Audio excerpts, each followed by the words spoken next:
nous sommes en direct. Bonsoir à tous, nous sommes ce soir en direct pour vue d'ici du stade Robert Diochon à Rouen pour les 16e de finale de la Coupe de France. Dans 1h30 maintenant, le match, le coup d'envoi sera donné entre le FCR et l'OM. Il y a beaucoup d'ambiance en ce moment, les spectateurs sont en train de rentrer. Emmanuel Petit qui signe les autographes pour parler de... Il sera avec nous dans quelques instants, mais pour parler de ce match ce soir, tant attendu ici, Thierry Grand-Turcot, le président du FCR, bonsoir. Bonsoir. Alors ce match, ce soir, il n'y a pas de neige, il n'y a pas d'émanation du Brisol. Vos joueurs sont fin prêts pour affronter le 3e de Ligue 1. Oui, ils sont prêts à réaliser l'exploit. Je les ai vus à la causerie tout à l'heure, il y a à peine 1h30, et on les sent motivés. Alors ils sont motivés, mais dans quel état d'esprit vous disiez-vous il y a 15 jours que les Marseillais ne pensent pas venir boire de la misette et jouer à la pétanque? Oui. C'est toujours le même état d'esprit? Oui, non, c'est ça, c'est-à-dire que en fait, on sait que pour réaliser un exploit, ça passera par en fait la générosité dans l'effort. Donc il va falloir les bousculer. C'est en ça qu'ils ne boiront pas la nisette ce soir ici. Alors la nouveauté par contre, c'est qu'avec ce report de match, vous savez maintenant que vous serez face au PSG. Si vous passez donc ce soir, ça met de la pression encore plus. Non, je dirais que ça met un peu plus de motivation plutôt que de la pression. Les garçons savent que s'ils ont la chance de passer ce soir, ils remettront ça quelques semaines après contre le plus gros club du football français pour l'instant.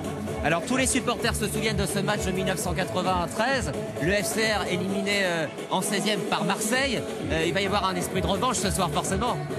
Je pense que les garçons ne se projettent pas, en fait ils se projettent dans le futur plutôt qu'ils regardent le passé. Mais c'est vrai qu'autour d'eux on leur explique que voilà, le club a vécu quelque chose de grand il y a quelques années de ça, qu'il y avait quelque part une injustice à l'issue de ce match-là et que voilà, s'ils pouvaient la réparer, les anciens apprécieront.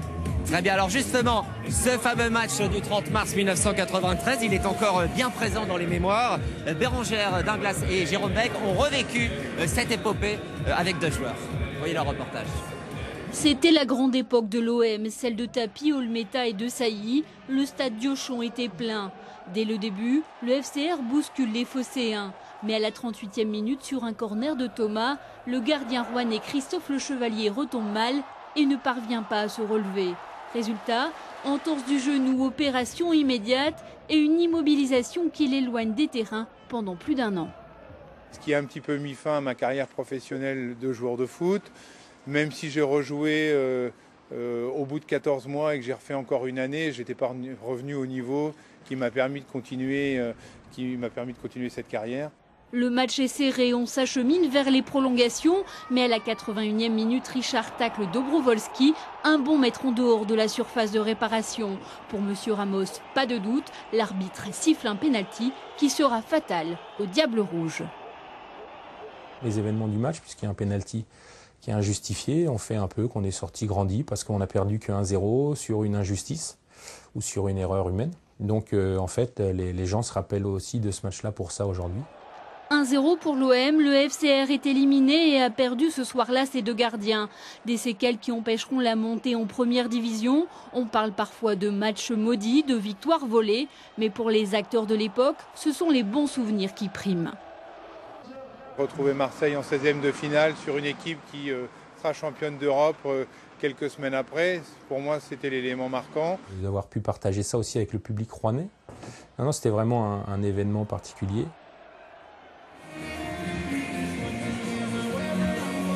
Nous sommes maintenant avec Emmanuel Petit, ancien joueur en 98 et aujourd'hui membre du conseil de surveillance du FCR de Rouen. Bonsoir. Bonsoir. Avec Ousmane Sissoko aussi qui ne joue pas ce soir, défenseur au FCR. Alors Emmanuel Petit, on l'a vu, il y a un parfum de revanche forcément par rapport à 93. Vous, comment vous aviez vécu ce match à l'époque? Très difficile, mais une petite consolation l'année dernière, puisque même si ça va faire bondir pas mal de personnes dans la région, que lui nous avait partiellement vengé l'année dernière, donc on espère ce soir ça sera notre tour. Bien sûr, alors vous Ousmane Sissoko, vous êtes suspendu ce soir, pas trop déçu de ne pas être avec les copains là sur la pelouse? Oui, bien sûr, je suis déçu de ne pas être dans le groupe avec eux, mais vu que je suis suspendu, je suis tout corps avec eux et j'espère qu'ils donneront tout ce qu'ils ont pour pouvoir amener la qualification.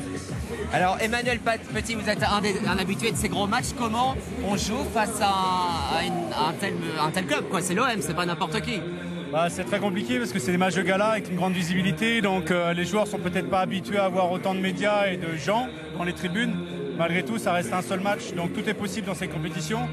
Et qu'est-ce que vous avez dit, vous, aux joueurs? Moi, je leur parle pas. Ça, c'est le domaine de Ole Nicole. Jamais j'interférerai. Je me mettrai jamais dans les relations entre les joueurs et l'entraîneur. Ça, c'est pas mon rôle. Par contre, je pense qu'ils ont tous conscience que sur un match, tout est possible.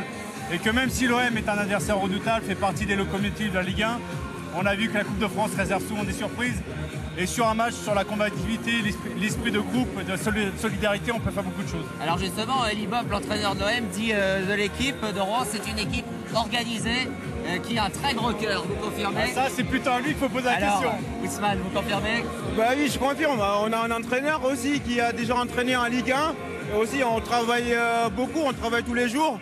Et aussi, nous, on est un national, mais on travaille comme les pros. Et j'espère que ça va se voir aujourd'hui sur le terrain. Et dans la préparation toujours, il y a une vidéo qui a été visionnée hier de 30 minutes sur l'OM, je crois. C'est important ce genre de moment pour les joueurs? C'est partie justement du travail collectif et individuel en vue du match. Maintenant, c'est moi ce qui me pose un peu un souci, c'est que depuis 2 semaines et demie, il n'y a plus de match de compétition. Depuis le dernier match ici même, la victoire contre Uzès 3-0. Les intempéries avec la fuite de gaz ont empêché les joueurs. Donc j'ai peur qu'ils aient bouffé un petit peu leur adrénaline. Ils n'ont pas joué depuis 18 jours en Exactement, plus, hein. Donc c'est des matchs de gala. Et je sais que comme on le prépare mentalement, ça nous bouffe à l'intérieur. Donc j'ai peur que ces 2 semaines, ils aient perdu beaucoup d'énergie. Alors un petit mot pour finir, pendant que les supporters marseillais rentrent. Vous faisiez référence à Quevilly. L'idée c'est de faire pareil que l'an dernier. L'idée c'est de s'inspirer chaque année de ce que font les petits poussés envers les gros. Et c'est ça aussi le rêve de la Coupe de France, donc je croise les doigts pour ce soir. Bah merci, on va croiser les doigts avec vous, Emmanuel Petit. Merci aussi Ousmane Sissoko d'avoir été là, même si vous n'êtes pas sur la pelouse. Les supporters marseillais qui arrivent effectivement. Demain, il y aura bien sûr un compte rendu complet dans notre journal régional. À suivre la météo et le journal national. Très belle soirée à vous sur France 3. Merci.